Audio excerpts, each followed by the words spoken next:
com alegria e satisfação que cumprimentamos os nossos amigos e irmãos do portal Escola Dominical com a gloriosa paz de nosso Senhor e Salvador Jesus Cristo. Estamos dando início a mais uma pré-aula, esta ferramenta que o portal Escola Dominical disponibiliza no início da semana, para que os irmãos possam melhor preparar a sua aula da Escola Bíblica Dominical. Leiam a revista das lições bíblicas, assistam a esta pré-aula, leiam o texto de apoio desta pré-aula, porque nós não repetimos aqui o texto da revista. Os irmãos já têm a revista, alguns têm um livro de apoio. O nosso comentarista, o consultor teológico da Casa Publicadora das Assembleias de Deus, o pastor Elienay Cabral, gravou um vídeo que os irmãos podem ver aí no site da CPAD, no canal da CPAD. Então, não há por que chovermos no molhado. O propósito do portal Escola Dominical é trazer subsídios complementares aos amados irmãos. E a nossa exposição aqui está baseada no texto de nossa autoria, que é publicado no portal Escola Dominical.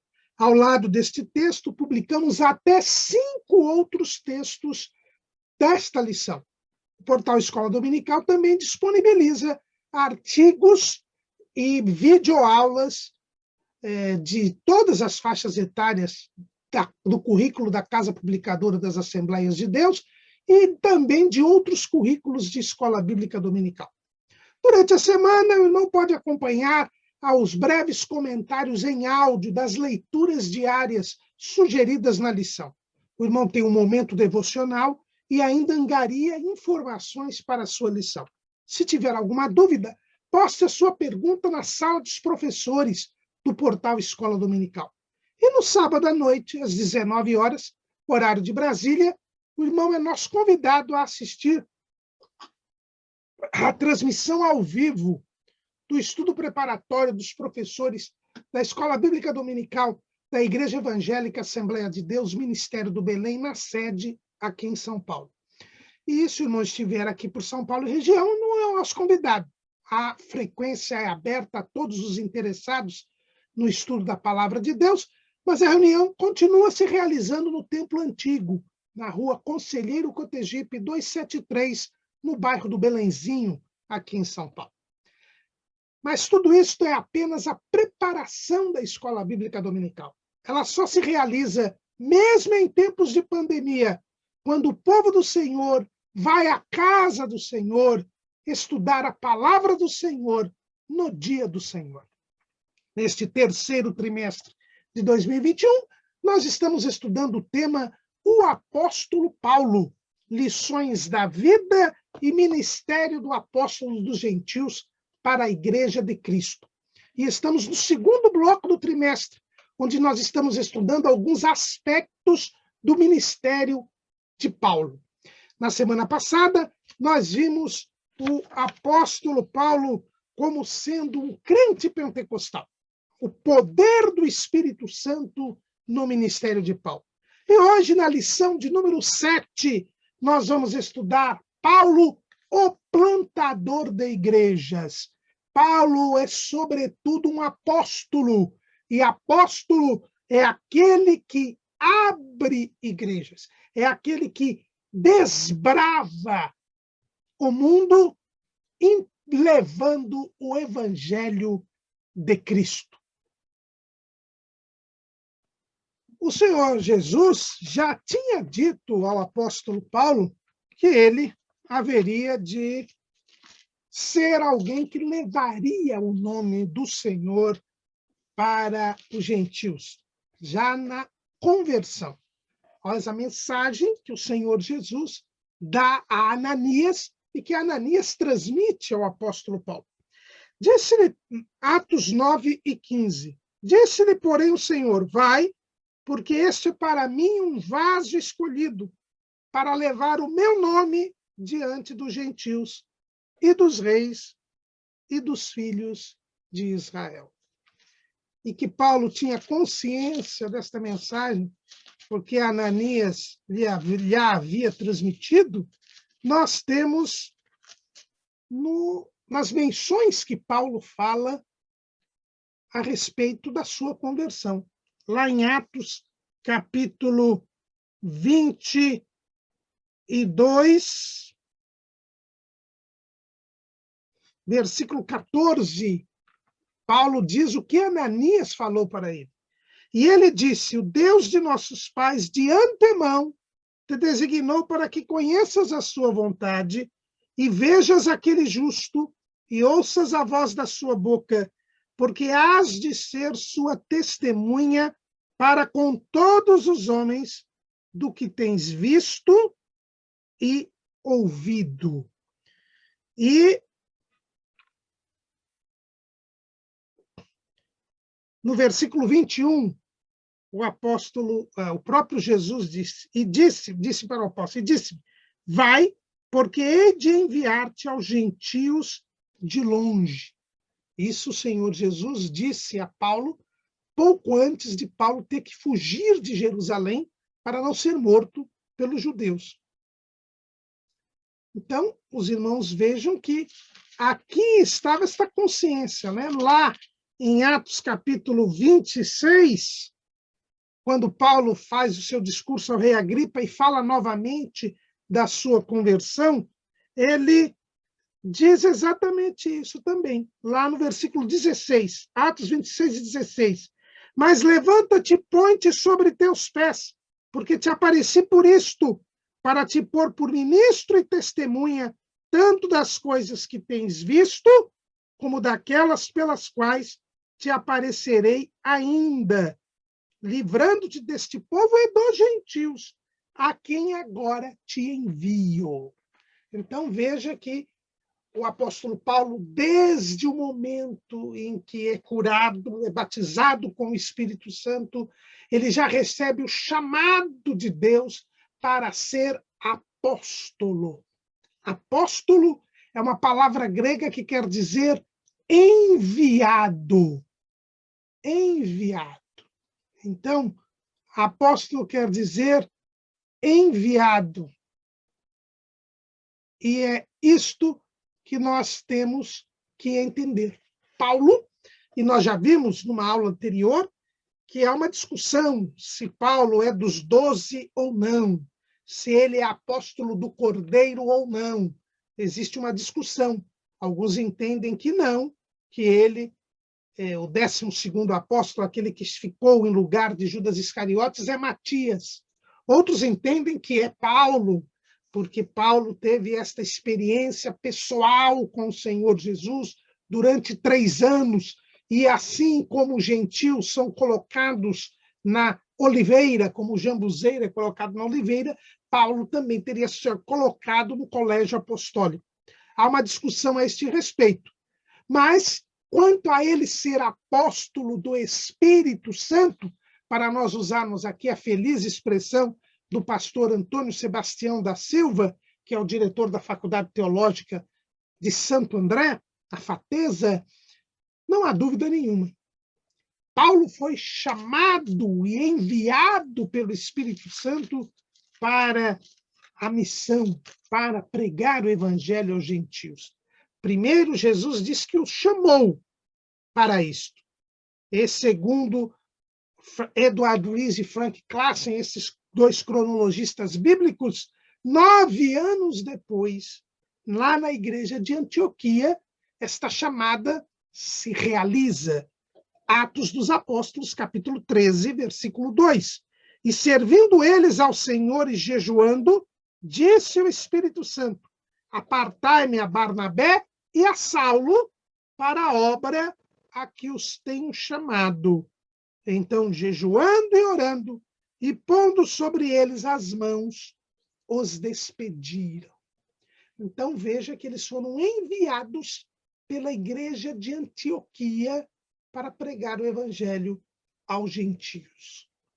A igreja de Antioquia, que foi a primeira igreja gentílica, ela foi chamada por Deus para enviar os primeiros apóstolos, os primeiros missionários.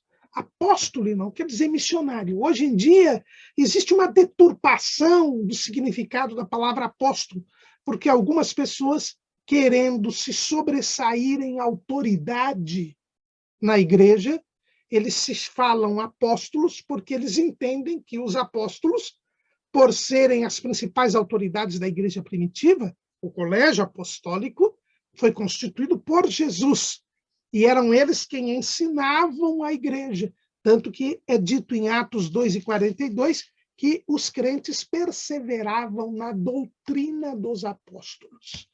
Então, os apóstolos foram enviados por Jesus e tinham um papel evidente de proeminência na igreja. Os apóstolos do Cordeiro.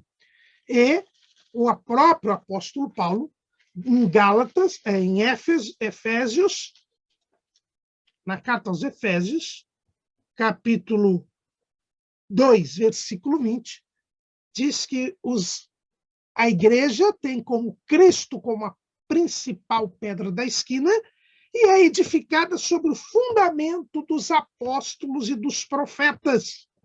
Então, há um papel dos apóstolos que é um papel de início da igreja. Veja que em 1 Coríntios, capítulo 12, versículo 28, Paulo diz assim: e a uns pôs Deus na igreja, primeiramente apóstolos, em segundo lugar profetas, em terceiro doutores, depois milagres, depois dons de curar, socorros, governos, variedades de línguas. Então, criou-se a ideia de que esse papel primeiro dos apóstolos significaria maior autoridade e significaria primazia. E por isso algumas pessoas hoje, querendo mostrar autoridade, querendo mostrar o seu poder, querem ser chamadas de apóstolos. E mais, dizem que a igreja é apostólica porque Jesus institui os apóstolos e os apóstolos é que dão cobertura aos demais membros da igreja. Os apóstolos seriam uma espécie de mediadores entre Cristo e a igreja. Mas este é um ensino falso. Isto é heresia. Porque, em primeiro lugar, os apóstolos, sim, foram eles que surgiram primeiro. Porque Jesus disse, como o Pai me enviou, eu vos envio a vós. Tinha que haver o começo da pregação do evangelho. E o começo da pregação do evangelho foi pelo colégio apostólico. Porque Jesus preparou durante o seu ministério o colégio apostólico para que, em ele subindo ao céu, eles iniciassem o trabalho da evangelização. Os apóstolos do Cordeiro, que só são 12, eles iniciaram. É isso que Paulo diz. Primeiramente, Deus pôs apóstolos. Eles começaram o trabalho.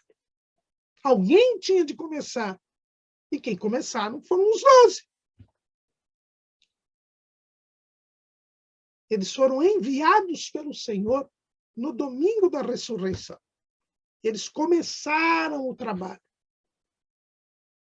E não foram sucedidos, porque lá no céu só existem 12 apóstolos do Cordeiro.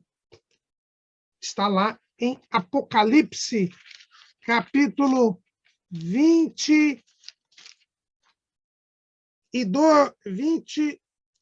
versículo 14. E o muro da cidade tinha 12 fundamentos, e neles os nomes dos 12 apóstolos do Cordeiro. Então, os apóstolos do Cordeiro só são esses 12. Existe a discussão se o 12º é Matias ou Paulo, mas são 12. Agora, a partir dos apóstolos, nós vamos ter os apóstolos do Espírito Santo, os dons espirituais, dons ministeriais que Jesus coloca na igreja. Paulo diz em Efésios 4:11, ele diz assim: e ele deu uns para apóstolos e outros para profetas, e outros para evangelistas e outros para pastores e doutores. Nós temos outros apóstolos, e aqui Veja bem que o Espírito Santo envia Barnabé e Saulo. Então, aqui nós temos o dom ministerial de apóstolo que existe até hoje. São aqueles que desbravam as novas terras. São aqueles que levam o evangelho a lugares onde o evangelho é desconhecido, que nós costumamos chamar de missionário, que é a palavra latina de apóstolo. Apóstolo é uma palavra grega, missionário é uma palavra latina, mas tem o mesmo significado. Então, Paulo, ele é um apóstolo. Ele foi chamado para isto. Ele várias vezes fala disso. Em Romanos, capítulo 1, versículo 1, Paulo, servo de Jesus Cristo, chamado para apóstolo. Ele tinha essa consciência. Lá em 1 Coríntios, capítulo 1, versículo 1, Paulo, chamado apóstolo de Jesus Cristo pela vontade de Deus. Aqui, inclusive, Paulo se identifica como apóstolo do Cordeiro, mas não vamos entrar neste mérito. Lá em 2 Coríntios, Paulo, apóstolo de Jesus Cristo pela vontade de Deus. Depois nós vemos em Gálatas, Paulo, apóstolo, não da parte dos homens, mas nem por homem algum, mas por Jesus Cristo e por Deus Pai, que o ressuscitou dos mortos. Em Efésios 1:1, Paulo, apóstolo de Jesus Cristo, pela vontade de Deus. Em Filipenses, ele não se identifica como apóstolo. Em Colossenses, Paulo, apóstolo de Jesus Cristo pela vontade de Deus. Em 1 Tessalonicenses, ele também não se identifica como apóstolo. Essa foi a primeira carta dele. O mesmo ocorre na segunda carta aos Tessalonicenses. Na primeira carta a Timóteo, Paulo, apóstolo de Jesus Cristo, segundo o mandado de Deus, nosso Salvador, e do Senhor Jesus Cristo, esperança nossa. A segunda carta a Timóteo, a última carta que ele escreve, Paulo, apóstolo de Jesus Cristo, pela vontade de Deus, segundo a promessa da vida que está em Cristo Jesus. E, escrevendo a Tito, ele diz, Paulo, servo de Deus e apóstolo de Jesus Cristo. Para Filemão também ele não se identifica como apóstolo. Então, Paulo sempre faz questão de mostrar que ele era apóstolo, porque ele foi enviado pelo Espírito Santo para abrir igrejas. Então, o título da nossa lição diz Paulo, plantador de igrejas. E essa expressão, plantação de igrejas, que está tão em moda hoje, se fala em métodos de plantação de igrejas, os plantadores de igrejas, é uma expressão paulina. É Paulo quem vai dizer que ele é um plantador de igrejas. Quando ele está escrevendo aos Coríntios, ele fala que ele foi um plantador de igrejas. Veja lá em 1 Coríntios, capítulo 3.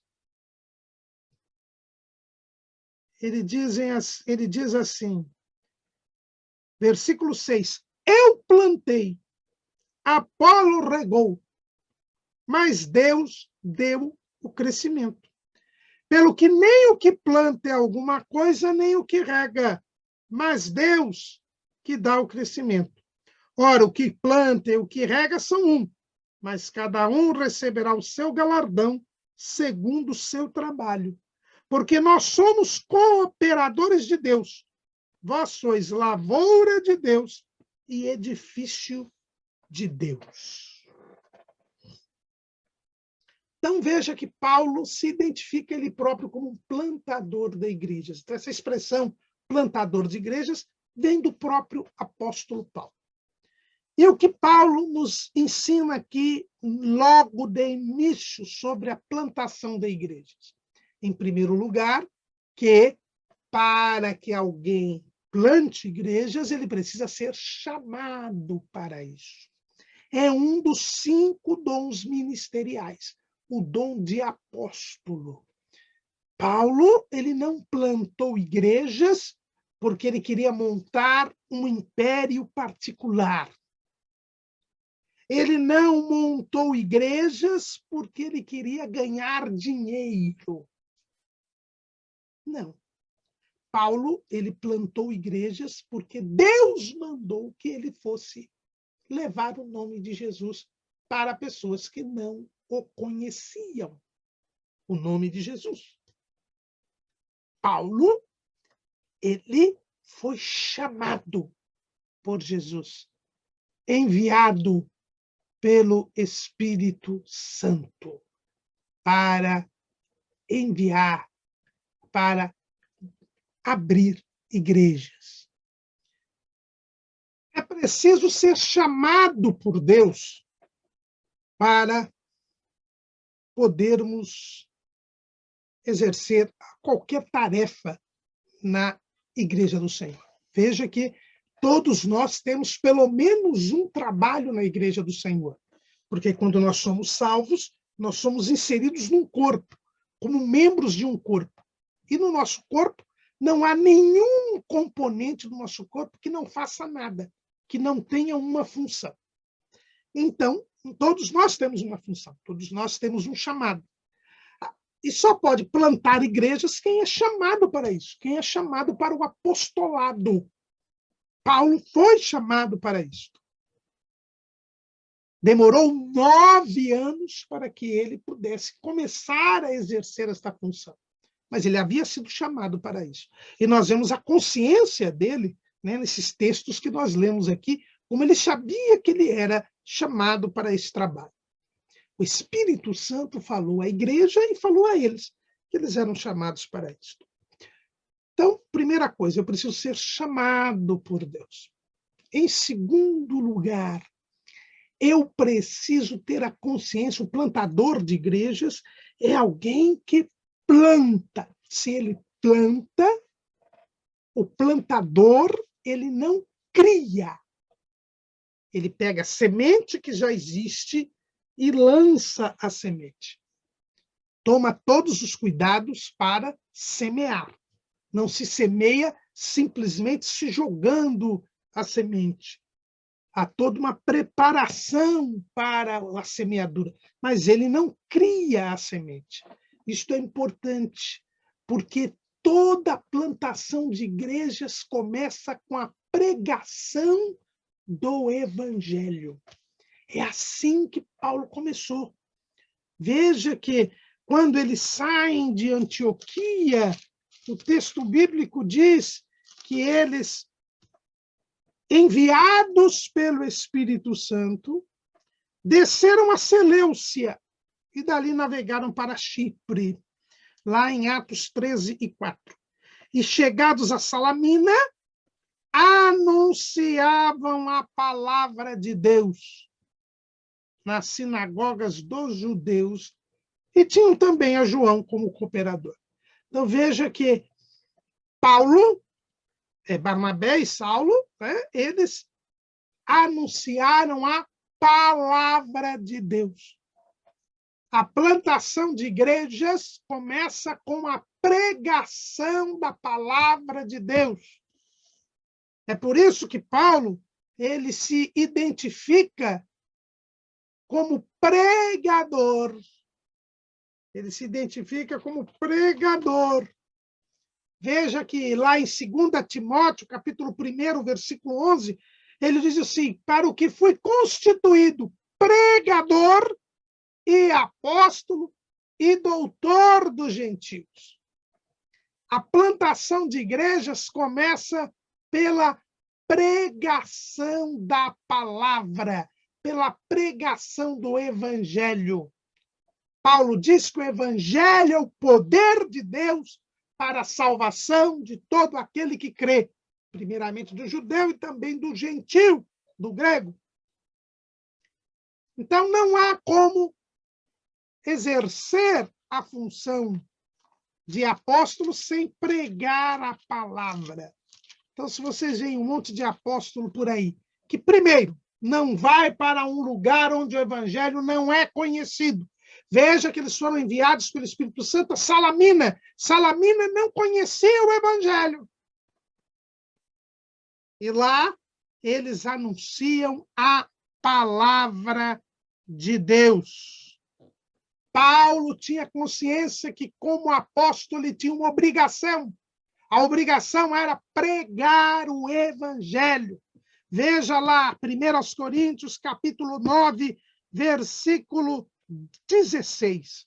Porque se anuncio o evangelho, não tenho do que me gloriar, pois me é imposta essa obrigação. E ai de mim, se não anunciar o evangelho. E ele ainda diz o seguinte, em Romanos 10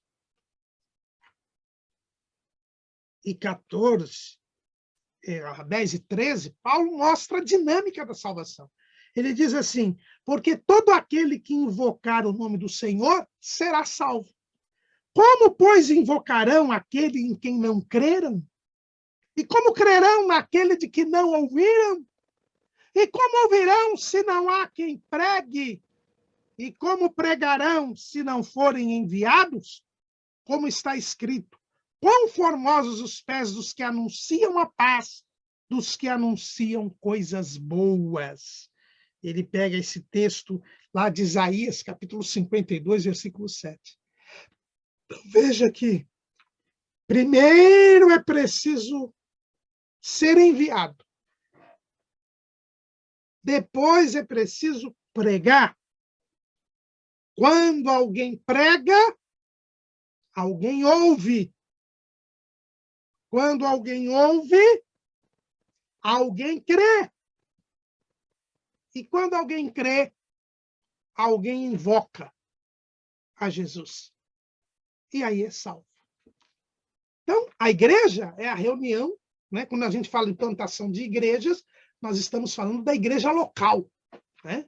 Existe a igreja universal, que é a igreja que é o corpo místico de Cristo, composta de todos os salvos, de todos os tempos, e eu tenho a igreja local, que é aquela igreja que está situada num lugar, num determinado espaço, num determinado tempo, que é um grupo de pessoas que invocaram o nome do Senhor e foram salvas. Agora, essas pessoas foram salvas por quê? Porque alguém foi enviado pelo Espírito Santo. Foi aquele local que não conhecia o Evangelho e abre o trabalho de Deus. Desbrava aquela região. É por isso que a igreja começa primeiramente pelos apóstolos. Começa por aqueles que, enviados pelo Espírito Santo, pregam a palavra. As pessoas ouvem a palavra, creem em Jesus, invocam a Jesus e são salvas. Então, plantador de igrejas, ele é plantador por quê? Porque ele leva a palavra. É a parábola do semeador que Jesus nos ensinou. O semeador saiu a semear. É o semeador. É o pescador. É aquele que leva o alimento, a isca, que é a palavra. Por isso que Jesus disse aos discípulos, vos farei pescadores de homens. Eles levam a palavra e as pessoas recebem a palavra, acolhem a palavra. E é nesse momento que Paulo diz, lá ainda em 1 Coríntios, capítulo 3, que ele, na condição de plantador de igreja, é cooperador de Deus. Há aqui um trabalho conjunto de Deus e do homem. Deus envia. Deus deu a palavra. Mas o homem prega a palavra. E ao pregar a palavra, a Bíblia diz que a fé vem pelo ouvir e ouvir pela palavra de Deus. É por isso que o plantador de igreja eles não tem mensagem própria. Ele tem que pregar o evangelho. Uma igreja nasce com a pregação do evangelho. Uma igreja não nasce com eventos sociais. Uma igreja não nasce com ação social. Uma igreja não nasce com demonstração de sabedoria de palavras. A igreja nasce com a pregação do evangelho. É assim que Paulo fez. Barnabé e Saulo foram a Salamina e anunciaram a palavra de Deus. E onde? Nas sinagogas dos judeus. Alguém pode ficar perplexo, porque Jesus disse a Paulo que ele levaria o nome do Senhor aos gentios, aos reis e aos filhos de Israel. E por que que ele sempre começava a sua pregação na sinagoga? Ora, a sinagoga é o lugar dos judeus. Se Deus disse que ele era chamado para este mistério, por que ele começava na sinagoga? É interessante a gente ver isso. É porque a sinagoga era um ponto de contato com a sociedade. Veja que a sinagoga era um local frequentado pelos judeus, e quando muito, por algum gentio que tinha se convertido ao judaísmo, os chamados prosélitos. Mas era através da sinagoga que Paulo, que Barnabé e Saulo poderiam alcançar a cidade. Embora a sinagoga fosse um local de culto dos judeus, era uma instituição que existia na sociedade de Salamina. Salamina tinha uma colônia judaica e eles tinham uma sinagoga. Barnabé e Saulo tinham que entrar na sociedade. E eles, então, entravam pela sinagoga. A plantação de igrejas ela tem que buscar um ponto de contato com a sociedade. É por isso que é importante que o missionário ele tenha uma formação a respeito da cultura do povo para quem ele vai pregar o evangelho. É preciso que ele tenha um conhecimento do modo de vida daquelas pessoas para onde ele vai. Porque ele precisa descobrir um ponto de contato.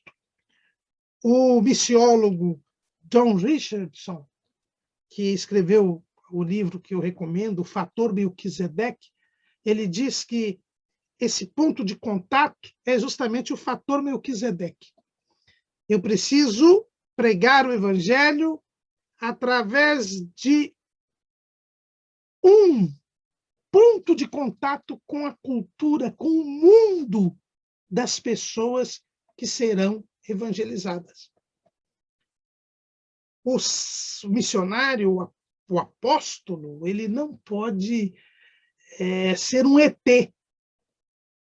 Ele não pode viver numa bolha totalmente desconectado com o público que ele vai atingir.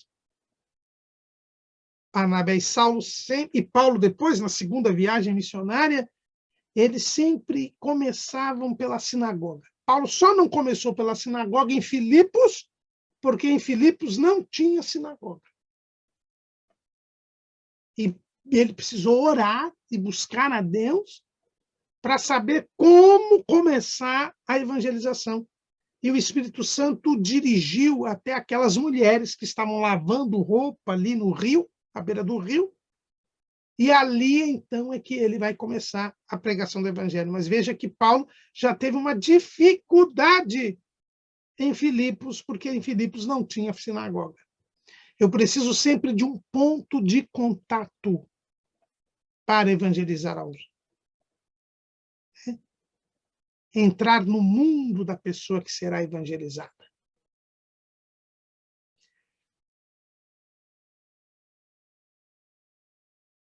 Após eles pregarem o evangelho aos judeus, eles então pregavam aos gentios. Eles conseguiam esse ponto de contato. Por meio da sinagoga, eles entravam em contato com os judeus. Veja bem também que, ao pregar aos judeus, eles pregavam a quem já tinha conhecimento das Escrituras. Era muito mais fácil pregar o evangelho ao judeu do que ao gentio, porque o judeu já tinha conhecimento das Escrituras. E Paulo mostrava Cristo nas Escrituras. E aqui nós vemos que a pregação do evangelho, e nós já falamos aqui outro dia sobre isto, é a pregação de Cristo. A pregação do evangelho é a pregação de Cristo. Veja o sermão de Paulo lá em Atos 13, não mais em Salamina, mas agora em Antioquia da Pisídia. Ele vai à sinagoga de Antioquia da Pisídia, que é outra Antioquia. Ele tinha saído de Antioquia da Síria. Agora ele estava em Antioquia da Pisídia, e ele então prega o quê? Prega a Cristo. Veja lá, Atos 13, 23. Da descendência deste, ele está falando de Davi, conforme a promessa, levantou Deus a Jesus para Salvador de Israel. A mensagem de Paulo, a pregação do evangelho, é a pregação de Jesus. Eu planto igrejas pregando a Cristo.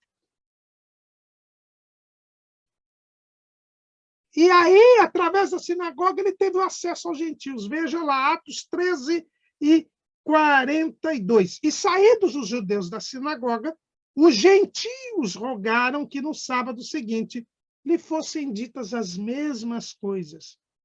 E despedida a sinagoga, muitos dos judeus e dos prosélitos religiosos seguiram Paulo e Barnabé, os quais, falando-lhes, os exortavam a que permanecessem na graça de Deus. E no sábado seguinte, ajuntou-se quase toda a cidade a ouvir a palavra de Deus. Então, os irmãos vejam como a sinagoga era o ponto de contato com os gentios. A partir dos judeus, Paulo pregava a palavra aos gentios. Agora, veja que não ficou na pregação. Depois da pregação, veio o ensino. Veja que os judeus que se converteram, judeus e prosélitos que se converteram na sinagoga de Antioquia da Pisídia, já passaram a seguir Paulo e Barnabé. E Paulo e Barnabé os exortavam a que permanecessem na graça de Deus. Essa expressão é a mesma expressão que é utilizada em Antioquia da Síria por Barnabé. Quando ele chega e encontra aqueles gentios que haviam se convertido, e aí a igreja de Jerusalém manda Barnabé para ver o que estava acontecendo. E o que diz o texto, lá em Atos 11 e 23? E chegou a fama destas coisas aos ouvidos da igreja que estava em Jerusalém, e enviaram Barnabé até Antioquia, o qual, quando chegou e viu a graça de Deus, se alegrou e exortou a todos que, com firmeza de coração, permanecessem no Senhor. E aí, no versículo 25, diz: E partiu Barnabé para Tarso a buscar Saulo, e achando-o, conduziu para Antioquia. E sucedeu que todo um ano se reuniram naquela igreja e ensinaram muita gente. Então, nós vamos falar do discipulado, que é outro aspecto do ministério de Paulo, na próxima aula. Mas veja que o apostolado, ele envolve a pregação, mas ele também envolve o ensino. As pessoas ouvem o evangelho, creem em Jesus, invocam o nome do Senhor, elas são salvas. A semente germina, mas a planta precisa crescer até dar fruto. E é trabalho do apóstolo dar condições de crescimento a essa semente que germinou. Então, ele trata dos cuidados que vão da germinação até o início do crescimento. Né?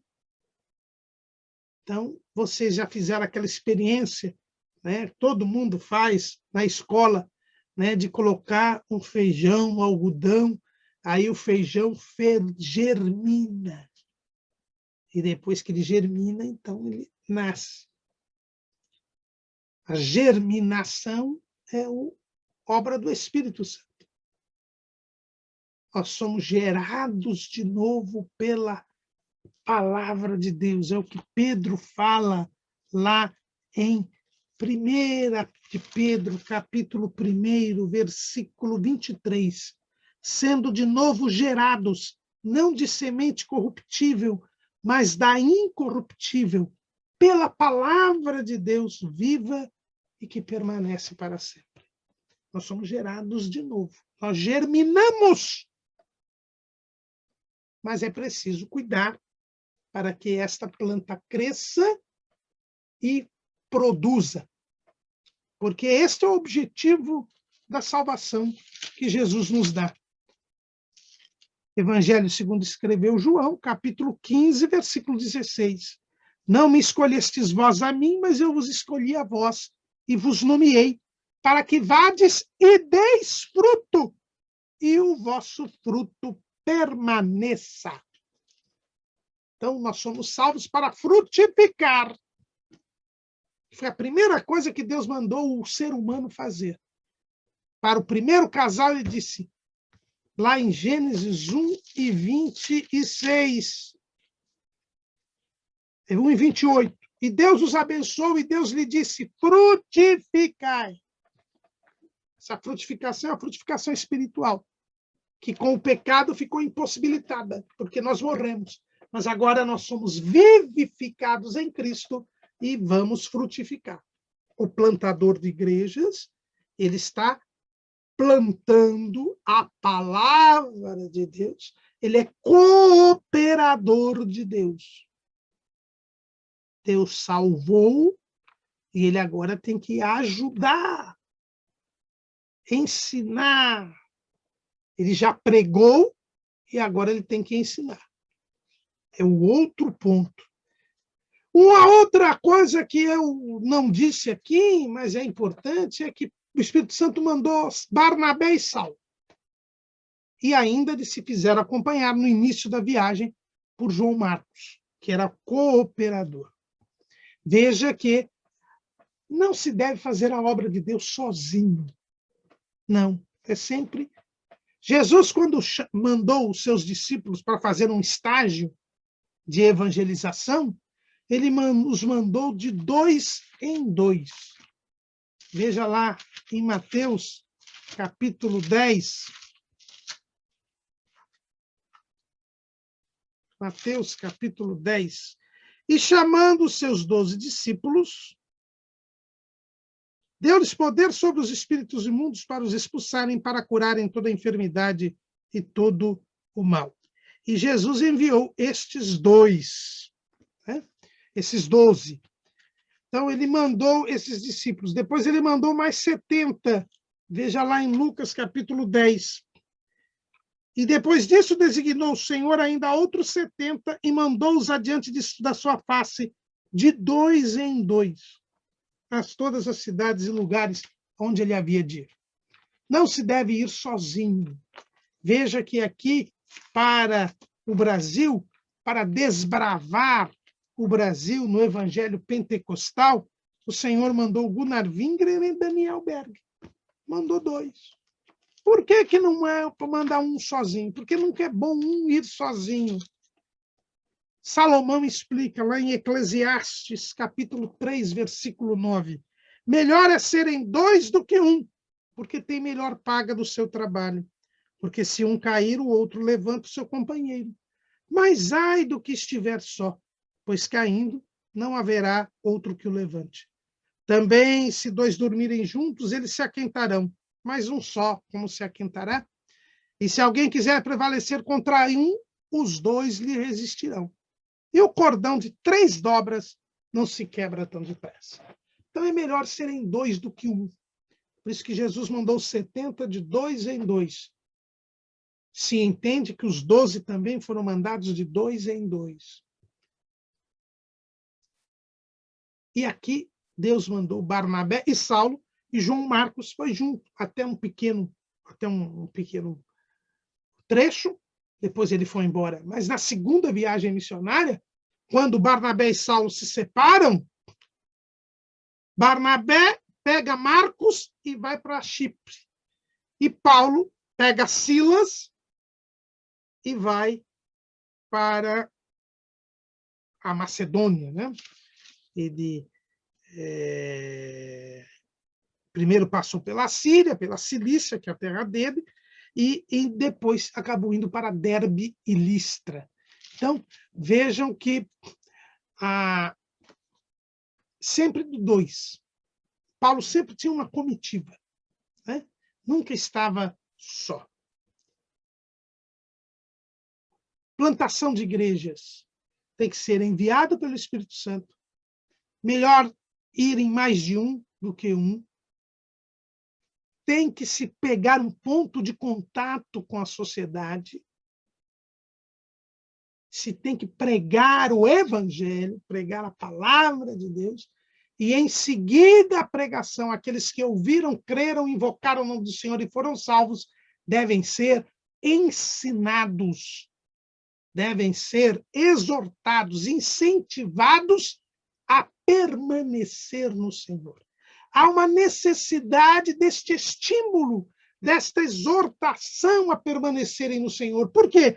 Porque a nova vida em Cristo representa o início da oposição contra a pessoa. Veja que na parábola do semeador, Jesus diz que o primeiro terreno em que cai a terra é na beira do caminho. E essa a ave leva. Quer dizer, a semente nem germinou. O segundo tipo de terreno é o pedregal.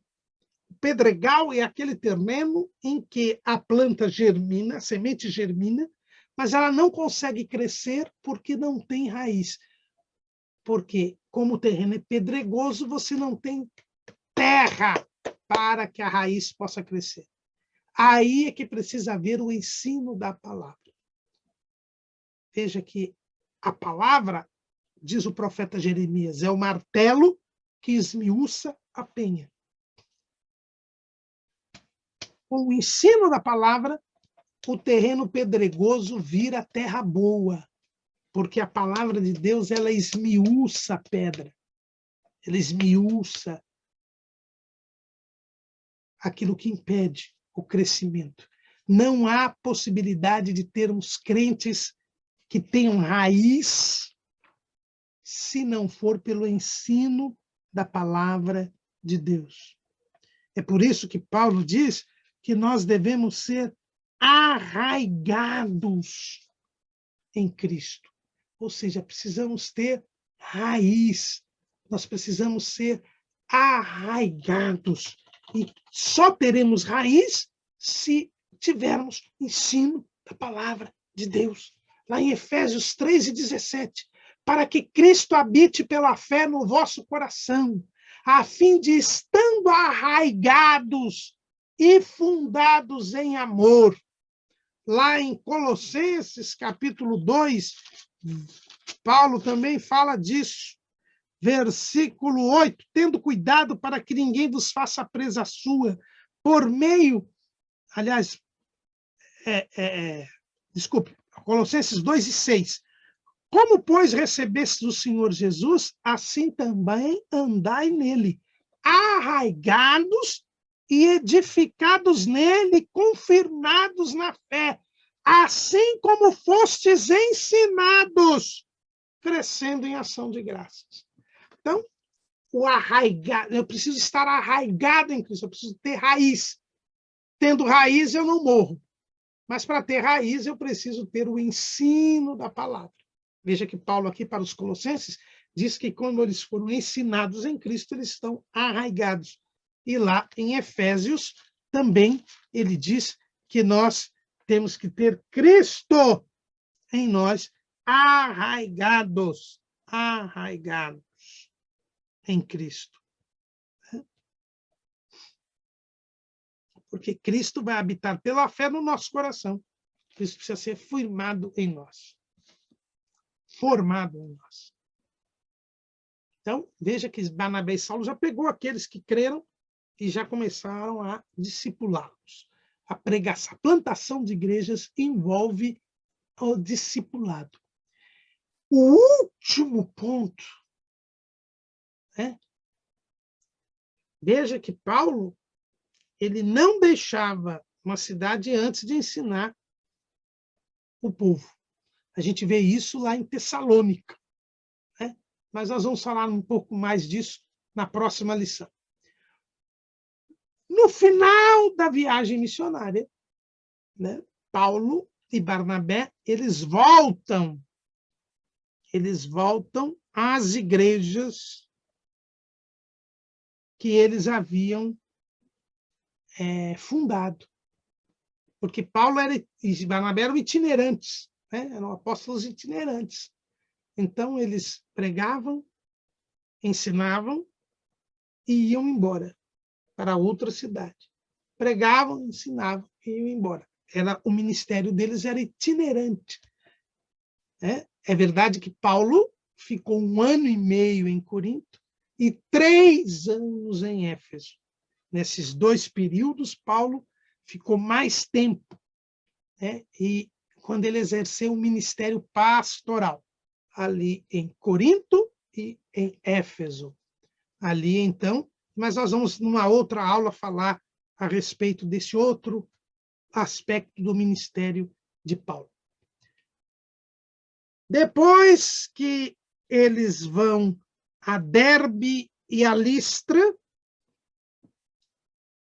eles voltam em todas as cidades que eles haviam aberto igreja. Veja que eles vão a Listra, Icônio, Antioquia da Pisídia. Para fazer o quê? Veja Atos 14, 21. E tendo anunciado o evangelho naquela cidade e feito muitos discípulos, veja que Jesus disse: ide, fazei discípulos, batizando-os em nome do Pai, do Filho e do Espírito Santo. A plantação da igreja faz com que as pessoas façam discípulos. Foi o que fez Paulo e Barnabé em Antioquia. Depois que eles ensinaram todo 1 ano aquele povo, a Bíblia diz, e os discípulos foram pela primeira vez chamados cristãos em Antioquia. Atos 11, 26. A plantação de igrejas começa com a pregação e termina com fazer discípulos. E quando é que eu sei que um discípulo está feito? E aqui nós pegamos uma lição dada pelo nosso querido pastor-presidente, pastor José Wellington Bezerra da Costa. Nosso pastor, ele, no seu livro Como Ter um Ministério Bem-Sucedido, ele diz que o discípulo ele está feito quando ele faz um novo discípulo. O processo de evangelização só termina quando o discípulo ganha alguém para Jesus. Tem condições de ganhar alguém para Jesus. Aí fecha-se o círculo. Aí começa-se tudo de novo. Aí alguém ouve a palavra, crê em Jesus, invoca o nome do Senhor, é salvo, e aí tem que ser discipulado. E o seu discipulado termina no momento em que ele prega a palavra, alguém ouve, e assim por diante. É assim que a igreja cresce, é assim que a obra de Deus se faz.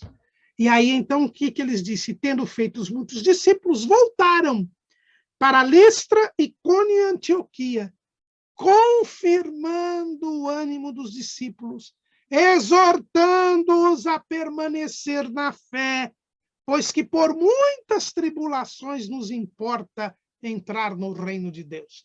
O trabalho do discipulado é esse, irmãos, é o ensino da palavra e o ânimo para eles prosseguirem. Por quê?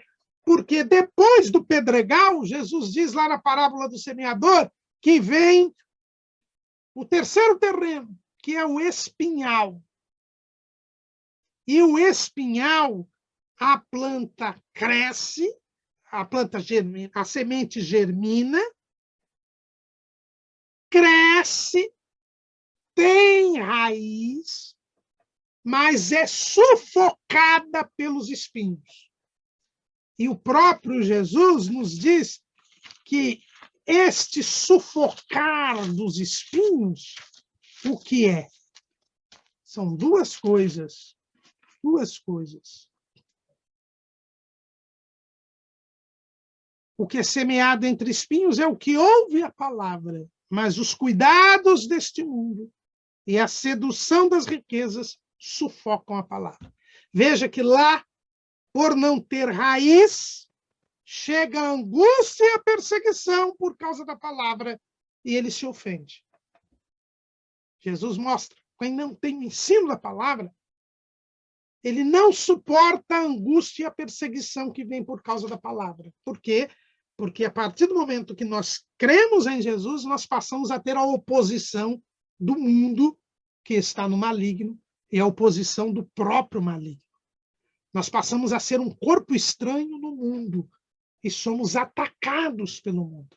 E se você não tiver raiz, o conhecimento da palavra, você não suporta. É por isso que eles sempre exortavam, animavam os irmãos a permanecer na fé. Mas depois que você tem o conhecimento da palavra, vem a sedução das riquezas e os cuidados deste mundo.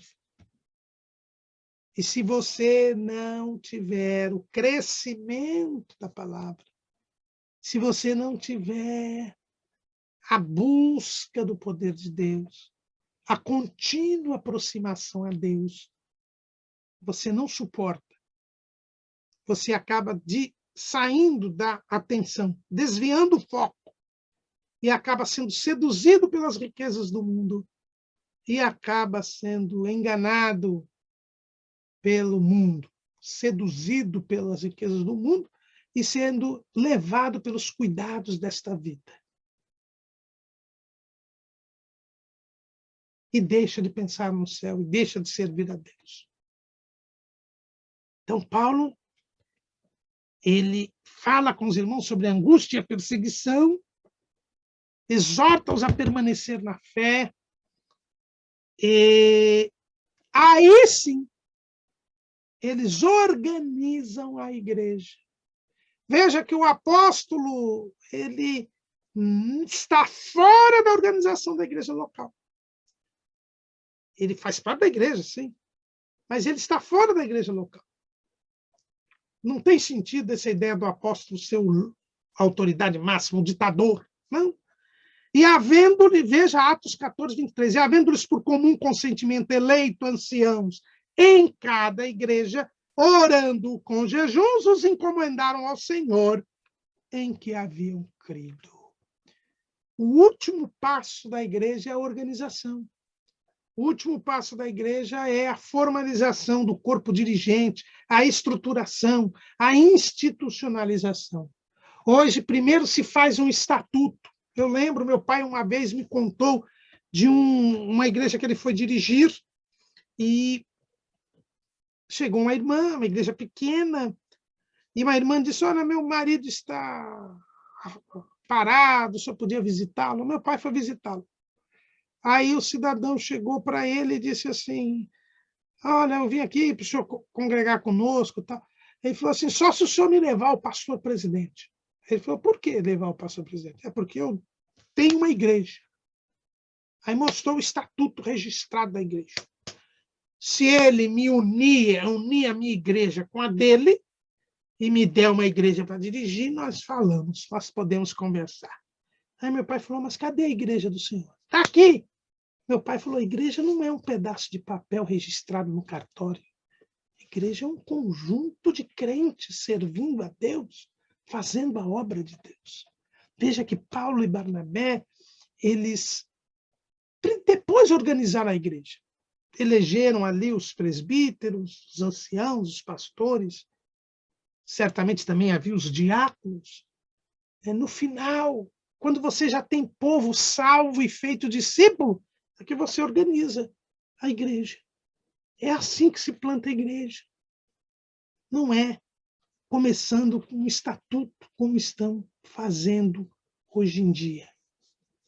Veja que o apóstolo, ele é importante, mas Paulo diz, mais importante é Deus.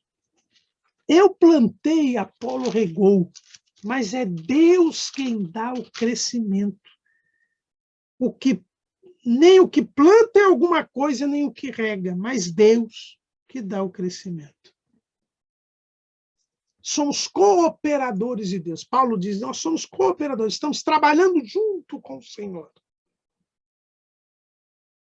Mas é o Senhor quem dá o crescimento, é o Senhor que dá a vida.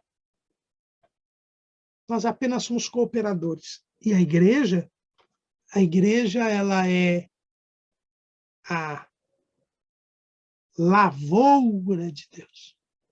Quem cultiva a igreja, quem cuida da igreja, é Deus. E aquele que é colocado sobre a igreja, esses anciãos que foram eleitos, deve lembrar que a lavoura é de Deus. O rebanho é de Deus. É o que Pedro fala lá em 1 de Pedro, capítulo 5. 1 de Pedro, capítulo 5. Aos presbíteros que estão entre vós, admoesto eu, que sou também presbítero com eles, e testemunha das aflições de Cristo, e participante da glória que se há de revelar. Apacentai o rebanho de Deus que está entre vós, tendo cuidado dele, não por força, mas voluntariamente, nem por torpe ganância, mas de ânimo pronto, nem como tendo domínio sobre a herança de Deus, mas servindo de exemplo ao rebanho. É esse o papel do pastor. Lembrar que a lavoura é de Deus e que a igreja é edifício de Deus. Então, se é lavoura de Deus, você tem que cuidar porque é de Deus. Ela tem que produzir. E se é edifício de Deus, ela precisa crescer. Ela precisa se edificar. Ela precisa ser uma morada de Deus no Espírito. É o que Paulo diz lá em Efésios 2:20. Edificado sobre o fundamento dos apóstolos e dos profetas, e que Jesus Cristo é a principal pedra da esquina, no qual todo edifício bem ajustado cresce para templo santo no Senhor, no qual também vós juntamente sois edificados para a morada de Deus no Espírito. A igreja local, plantada, ela tem que produzir e crescer. E esse é o trabalho que os pastores devem fazer, pastores que forem instituídos pelos apóstolos. Né? Não porque o apóstolo manda mais que o pastor, não. Porque o apóstolo termina o seu papel e agora entrega ao pastor. Paulo foi o mais bem-sucedido plantador de igrejas. Que nós aprendamos com ele e que façamos como ele, para ter o mesmo êxito dele. Porque ele teve muito êxito, mas ele só plantou. E o mesmo Deus que deu o crescimento nos dias de Paulo, nos dá o crescimento nos dias de hoje. Amém.